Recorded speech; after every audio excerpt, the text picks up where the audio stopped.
আপনারা দেখেছেন যে আমরা যখনই নির্বাচন কমিশনে আমরা আসি, আমরা নির্বাচন কমিশনের যেই বস্তুনিষ্ঠ ভূমিকাকে আমরা সবসময় প্রশ্নবিদ্ধ করেছি।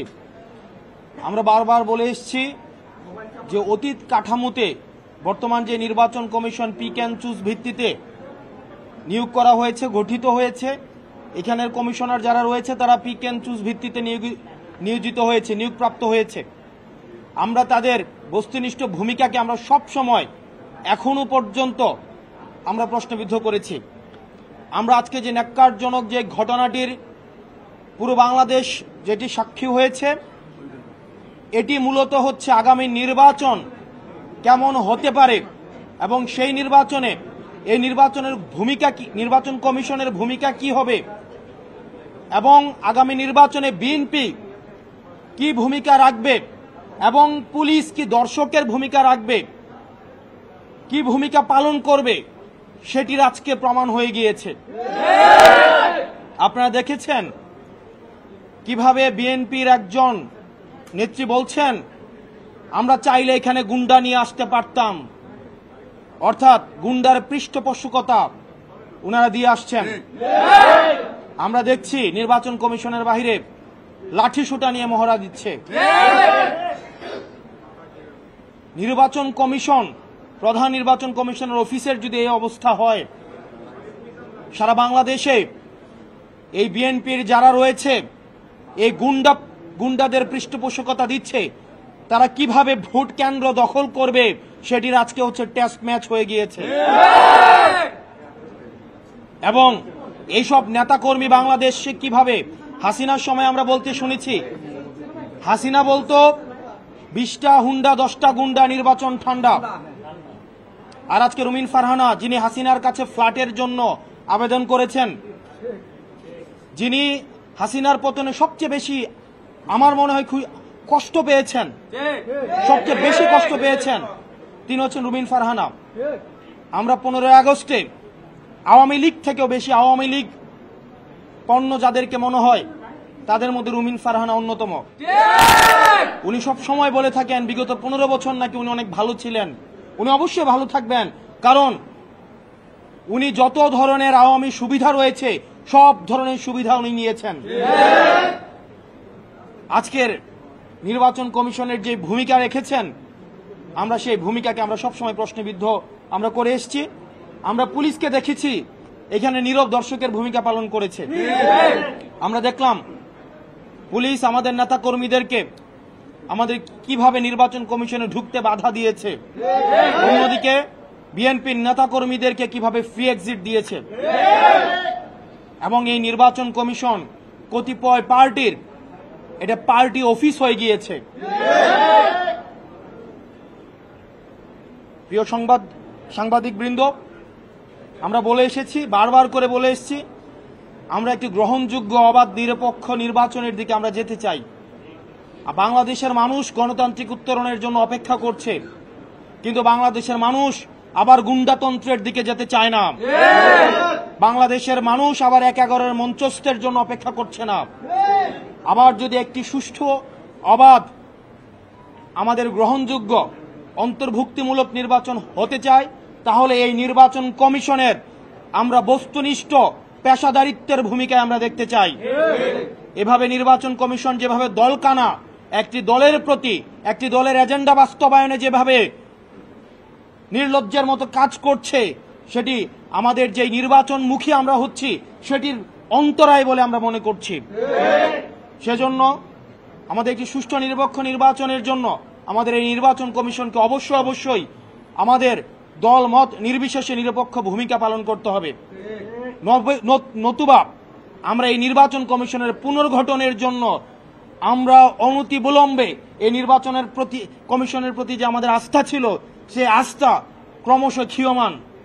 আমাদের দল নিবন্ধন থেকে শুরু করে, মার্কা বরাদ্দ থেকে শুরু করে, আমাদের যে সীমানা নির্ধারণ, প্রত্যেকটি কাজে কাজে আমরা দেখেছি, আমরা যখন নির্বাচন কমিশনের সাথে মিটিং করি আমরা দেখি তাদের এক ধরনের আচরণ থাকে, তারপরে তার একটা সময় চায়, ওই সময়ের মধ্যে কি হয় এটা তারাই বলতে পারবেন। রিমোট কন্ট্রোল নির্বাচন কমিশনের কোথায় রয়েছে এটা আমাদের কাছে এখনো পর্যন্ত সেটা অজ্ঞাত। নির্বাচন কমিশনের যারা কমিশনার রয়েছে, আপনারা যদি মনে করেন আপনারা নিজেরা আপনাদের এই নির্বাচন কমিশন পরিচালনা করতে পারবেন না, আপনারা অন্যরা কেউ পরিচালিত করে আপনাদেরকে, আপনারা মানুষের সামনে সেটি প্রকাশ করুন। না হয় নিকট অতীতে আমরা নুরুল হুদা কমিশনকে আমরা দেখেছি, তার পরিণতি আমরা দেখেছি। বাংলাদেশের মানুষ আবার কোনো মঞ্চস্থ নির্বাচনের দিকে যেতে চায় না। এবং বিএনপির আওয়ামী বিষয়ক সম্পাদক রয়েছেন অনেকেই, যারা আওয়ামী লীগ থেকে বেশি আওয়ামী লীগ। বিএনপির আওয়ামী লীগ বিষয়ক সম্পাদক যারা রয়েছেন তাদের মধ্যে অন্যতম রুমিন ফারহানা, আওয়ামী লীগের সুবিধাভোগী, আওয়ামী লীগের ফ্ল্যাটভোগী, এবং যারা গুন্ডা দিয়ে নির্বাচন কমিশনকে ঠান্ডা করে দিতে চায়, যারা একটা প্রেসক্রিপটিভ ইলেকশনের দিকে আবার যেতে চায়। আমরা এই বিএনপির আওয়ামী বিষয়ক সম্পাদকদেরকে বলবো, আপনারা জনগণের পালসকে বুঝুন, 24 পরবর্তী জনগণের পালসকে বুঝুন, নতুবা আবার বাংলাদেশের সংকটের দিকে যাবে। এবং তাদের কারণেই আমরা বিশ্বাস করতে চাই বিএনপি এখনো পর্যন্ত গুন্ডাতন্ত্র, তারা যেই বিএনপির এই ফজলু সাহেব, উনাকে এখনো পর্যন্ত আমরা সম্বোধন করছি, সম্মান দেখাচ্ছি, কিন্তু উনি যে ধরনের বক্তব্য দিচ্ছেন এবং রুমিন ফারহানা যে ধরনের বক্তব্য দিচ্ছেন, যে ধরনের কার্যক্রম পরিচালনা করছেন, আমরা ধরে নিব এগুলো হচ্ছে বিএনপির হাইকমান্ডের ইনস্ট্রাকশন। এবং আজকের নির্বাচন কমিশনে যেই ঘটনাটি ঘটেছে সেই বিষয়ে বিএনপি কি অবস্থান নেয় সেটির প্রতি আমরা নজর রাখব। এবং পুলিশ ভাইরা যারা রয়েছেন, আমরা আপনাদের প্রতি আবেদন জানাবো, আপনারা দয়া করে ক্ষমতামুখী হওয়ার কোনো প্রয়োজন নাই। আপনারা দেখেছেন নির্বাচনের আগের রাতে যে ওসিরা, যে এসপিরা, যে পুলিশরা টাকা খেয়ে নির্বাচন করে দিয়েছে, আমিরামির নির্বাচন করে দিয়েছে, তাদের আজকে পরিণতি কি হয়েছে। আপনারা জনগণের পক্ষে থাকেন, জনগণ আপনাদেরকে বাঁচাবে, কোন রাজনৈতিক দল আপনাদেরকে শেল্টার দিতে পারবে না। যদি জনগণ আপনাদের পাশে থাকে তাহলে এই হুন্ডা গুন্ডার রাজনীতি বাংলাদেশে আর পুনর্স্থাপিত হবে না। আমরা এই গুন্ডার রাজনীতি আমরা ভারতে পাঠিয়ে দিয়েছি। এখন এই রুমিন ফারহানারা যদি সেটি আবার বাংলাদেশে রিহ্যাবিলিটেট করতে চায়, তাহলে হাসিনার প্রতি তাদের যে আন্তরিকতা, তাহলে হাসিনা যেখানে আছে তাদেরকেও সেখানে চলে যেতে হবে। প্রিয় সাংবাদিক ভাইয়েরা, আমরা এই নির্বাচন কমিশনের বস্তুনিষ্ঠ আচরণ দেখতে চাই। না হয় এই নির্বাচন কমিশন পুনর্গঠনের জন্য এই নির্বাচন কমিশনের আমাদের যে পিক অ্যান্ড চুজ পদ্ধতিতে নির্বাচন কমিশন গঠিত হয়েছে, এই নির্বাচন কমিশনে বিভিন্ন পক্ষের লোক রয়েছে। একজন হচ্ছে বিএনপি পন্থী, কেউ হচ্ছে অন্যপন্থী, কেউ হচ্ছে ডানপন্থী, কেউ বামপন্থী। এই যে পন্থী, আমরা চেয়েছিলাম বাংলাদেশপন্থী নির্বাচন কমিশন। আমরা এই নির্বাচন কমিশনের যে ধরনের অ্যানোমালিজ রয়েছে আমরা খুব শীঘ্রই আপনাদের সামনে উপস্থাপন করব। এবং বাংলাদেশের এনসিপির নেতাকর্মী, আপনারা প্রত্যন্ত এলাকায়, আপনারা প্রান্তিক জনপদে যারা রয়েছেন, সারা দেশের এনসিপির নেতাকর্মীদের প্রতি বিএনপির যে বিমাতা সুলভ আচরণ, সেটির আজকে একটি সিগন্যাল আপনারা পেয়ে গেলেন। আপনাদেরকে সুগঠিত হতে হবে এবং বিএনপির এই যে আগ্রাসী যে মনোভাব রয়েছে, গুন্ডাতন্ত্রের যে মনোভাব রয়েছে, গুন্ডাদের তুষণ এবং পোষণের যে মনোভাব রয়েছে, সেটি থেকে যদি সংস্কার না করে তাহলে তাদের গণপ্রতিরোধের মুখোমুখি হতে হবে। আমরা আনুষ্ঠানিকভাবে নির্বাচন কমিশনে আমরা অভিযোগ দিয়ে যাব এবং আমরা পর্যবেক্ষণ করব নির্বাচন কমিশন এ বিষয়ে কি যথাযথ ব্যবস্থা নেয়। আপনারা ভালো থাকবেন। আপনারা যারা এই নির্বাচন কমিশনে যেসব সাংবাদিক রয়েছেন, আপনাদের কৃতজ্ঞতা জানাচ্ছি, ধন্যবাদ জানাচ্ছি। এবং আমরা আপনাদের পেশাদারিত্ব এবং আপনারা যেই পেশাদারিত্বের পরিচয় দিচ্ছেন সেটির প্রতি আমরা কৃতজ্ঞতা জানাচ্ছি। কিন্তু আমরা সেটিও বিশ্বাস করি, আমরা সেটি জানি যে আপনাদের উপরে বিভিন্ন ধরনের প্রেশার দেওয়া হয়, বিভিন্ন হাউজের প্রেশার দেওয়া হয়। অতীতে যেভাবে আপনারা বস্তুনিষ্ঠ সাংবাদিকতা করেছেন, আপনারা যেভাবে সাহসিকতার পরিচয় দিয়েছেন, আপনাদের সেই সাহসিকতা, যে ধারাবাহিকতা, সেটি অব্যাহত থাকবে। আপনারা দেখতেই পাচ্ছেন এবং সেগুলো আপনাদেরকে খুঁজে বের করতে হবে। আপনারা যারা সাংবাদিক রয়েছেন, আপনাদেরকে খুঁজে বের করতে হবে যে আসলে বিএনপি এবং জামাত সহ অন্যান্য যে রাজনৈতিক ক্রিয়াশীল যে রাজনৈতিক দলগুলো রয়েছে, তারা এই নির্বাচন কমিশনে কে কতটা কিভাবে প্রভাব বিস্তার করে, এবং যারা এখানে ইলেকশন কমিশনে যে কমিশনাররা রয়েছে তারা ওইসব রাজনৈতিক দলের সাথে কে কিভাবে সম্পৃক্ত এবং কে কাকে মেনটেইন করে। শুধুমাত্র তো নির্বাচন কমিশন না, বাংলাদেশের যে অফিসগুলো রয়েছে, সচিবালয় থেকে শুরু করে বাংলাদেশের পুলিশ, বাংলাদেশের যে অফিসগুলো রয়েছে, সেগুলো আমরা শুনতে পাই, এগুলো আপনাদের দায়িত্ব, আপনারা খুঁজে বের করবেন। আমরা শুনতে পাই এগুলো এখন বিভিন্ন জায়গা থেকে নিয়ন্ত্রণ করে। আমরা বেগম দেশনেত্রী বেগম খালেদা জিয়ার পিএস আব্দুল সাত্তার সাহেব, আমরা ওনার নাম শুনছি এখন, উনি নাকি এখন অনেক কিছু নিয়ন্ত্রণ করেন এবং যে সচিবালয়ের বাইরে নাকি একটা শেডু সচিবালয় এখন স্থাপন করেছে।